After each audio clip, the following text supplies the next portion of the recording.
जादुई फ्रॉक का पेड़। बहुत समय पहले की बात है। एक छोटे से गांव में रहने वाला पलक नाम की एक अनाथ भिखारिन लड़की थी। उसके पास रहने के लिए कोई जगह नहीं थी, इसलिए वह गांव के मंदिर में रहा करती थी और वह दिखने में भी ज्यादा खूबसूरत नहीं थी। उसका रंग काला था, इस वजह से गांव के सभी लोग उससे बुरा व्यवहार करते थे। मंदिर में आने जाने वाले लोगों से भीख मांगकर वह अपना पेट भरती थी। इसी तरह पलक की जिंदगी कट रही थी, लेकिन मंदिर के पुजारी को उसका मंदिर आना बिल्कुल भी पसंद नहीं था। एक दिन मंदिर का पुजारी पलक से बोला, तुम मंदिर नहीं आया करो। क्यों पुजारी जी, आप ऐसा क्यों बोल रहे हो? क्योंकि तुम्हें यहाँ देखकर लोग पूजा करने भी नहीं आते हैं। इतना कहकर पुजारी ने पलक को धक्के मारकर मंदिर से बाहर निकाल दिया। पलक दुखी होकर अपने फटी पुरानी पोटली लेकर गांव से काफी दूर निकल जाती है। धूप बहुत तेज थी, वह चलते चलते काफी थक गई और उसे प्यास भी लग रही थी। तभी उसे कुछ दूरी पर एक तालाब दिखाई दिया। वह पानी पीने के लिए तालाब के पास पहुंची। उसने जल्दी से पानी पिया और वही तालाब के पास एक पेड़ के नीचे बैठ गई। भगवान जी, मैं कहाँ जाऊँ? मेरे पास रहने की कोई जगह ही नहीं है और न ही मेरा इस दुनिया में कोई अपना है। यह कहते हुए पलक रोने लगी। फिर वह रोते रोते तालाब के किनारे वही पेड़ के नीचे सो गई। कुछ देर बाद जब उसकी आँख खुली तो उसने अपने आप को एक अलग ही दुनिया में पाया और वह थी परियों की दुनिया। यह मैं कहाँ आ गई हूँ? बेटी, घबराओ मत, तुम सुरक्षित स्थान पर हो।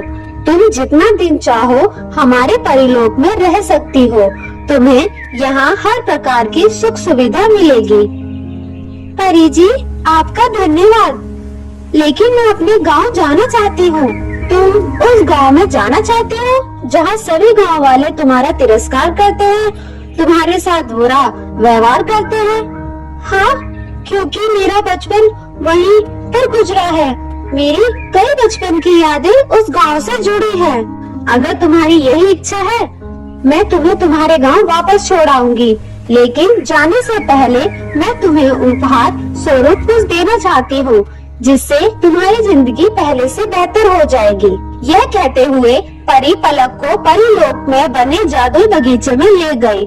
वहाँ अपनी सितारा छड़ी से एक जादुई पेड़ प्रकट किया, जिस पर सुंदर सुंदर डिजाइनदार फ्रॉक लटके हुए थे।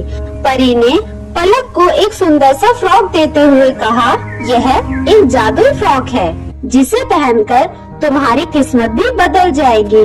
तुम इस फ्रॉक की मदद से अपने साथ साथ दूसरों की भी मदद कर पाओगी।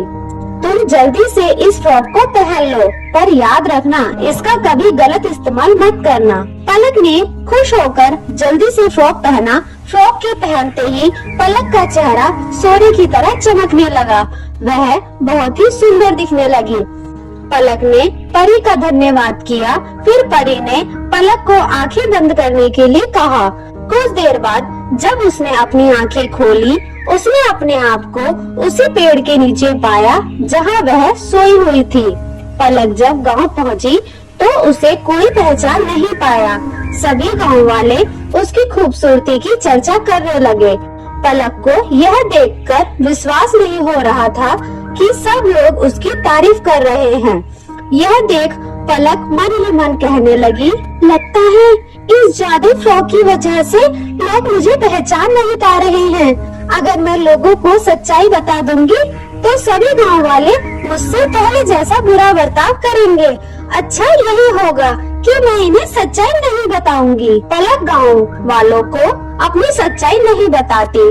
फिर वह गांव वालों से बोली, मैं इस गांव में नई हूँ, क्या मुझे यहाँ रहने की कोई जगह मिलेगी? पलक की बात सुनकर सभी गांव वाले पलक को अपने घर ले जाने के लिए एक दूसरे के साथ लड़ने लगे। सब चाह रहे थे कि पलक उनके घर पर रहे। अगर यह वीडियो पसंद आए तो वीडियो को लाइक करें और चैनल को सब्सक्राइब कर दें।